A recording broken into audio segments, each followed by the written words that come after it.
சோஹோ நிறுவனர் ஸ்ரீதர் வேம்பு தமிழ்நாடு அரசின் ஊழல் மற்றும் லஞ்ச ஒழிப்பு நடவடிக்கைகளுக்கு தொடர்ந்து ஆதரவு தெரிவித்து வருகிறார். இந்நிலையில் தமிழ்நாட்டில் போதைப்பொருள் கடத்தல் மற்றும் ஊழலை ஒழிக்க சிங்கப்பூர் பாணியில் கடுமையான சட்டங்களை கொண்டு வர வேண்டும் என அவர் பரிந்துரைத்துள்ளார். இது தொடர்பாக தனது எக்ஸ் பக்கத்தில் பதிவிட்டுள்ள ஸ்ரீதர் வேம்பு குற்றங்களை தடுக்க கடுமையான சட்டங்களுடன் அவற்றை உறுதியாக அமல்படுத்த வேண்டும் என வலியுறுத்தியுள்ளார். இதுகுறித்து அவர் வெளியிட்டுள்ள பதிவில், நமது மாண்புமிகு முதலமைச்சர் ஜோசப் விஜய் அவர்களுக்கு நான் கூறும் ஆலோசனைகளில் ஒன்று போதைப்பொருள் கடத்தல் மற்றும் உயர்மட்ட ஊழல் தொடர்பான சிங்கப்பூர் போன்ற சட்டங்களை கொண்டு வர வேண்டும் என்பதாகும். சிங்கப்பூர் போதைப்பொருள் கடத்தல் மற்றும் உயர்மட்ட ஊழலுக்கு மரண தண்டனை வழங்குகிறது. அவர்கள் இந்த சட்டங்களை அமல்படுத்துகிறார்கள். இந்திய சூழலில் அமைச்சர் மட்டத்திலும் அகில இந்திய சேவை மட்டத்திலும் நாம் பின்வருவனவற்றை செய்ய வேண்டும். ஊதியத்தை பெருமளவில் உயர்த்த வேண்டும். எதிர்காலத்தில் நிகழும் எந்த ஒரு ஊழலுக்கும் மரண தண்டனை விதிக்கப்பட வேண்டும். ஊதியத்தை உயர்த்துவதும் சம முக்கியத்துவம் வாய்ந்தது. மேலும் கடந்த காலத்தை பற்றி முடிவில்லாமல் விவாதிக்காமல் இருப்பதற்காக கடந்த கால தவறுகளுக்கு நாம் பொது மன்னிப்பு அறிவிக்க வேண்டும். ஃபுல் மூன் சேல் காலை 9 மணியிலிருந்து இரவு 12 மணி வரை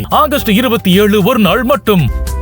முறையான ஆய்வு மற்றும் உரிய சட்ட நடைமுறைகளுக்கு பிறகு நீதிமன்றங்கள் அதை அமல்படுத்த வேண்டும். ஆனால் உரிய சட்ட நடைமுறை என்பது 30 ஆண்டு கால தாமதத்தை குறிக்காது. சிங்கப்பூர் நீதிமன்றங்கள் மிகவும் திறமையானவை. நாம் அவர்களிடம் இருந்து கற்றுக்கொள்ளலாம். எனது வயது வந்த வாழ்க்கை முழுவதும் நான் லீ குவான் யூவியின் தீவிர ரசிகனாக இருந்துள்ளேன். அவருடைய ஒவ்வொரு பேச்சையும் நான் படித்திருக்கிறேன். நாம் அவருடைய அணுகுமுறையை படிக்க வேண்டும் என பதிவிட்டுள்ளார்.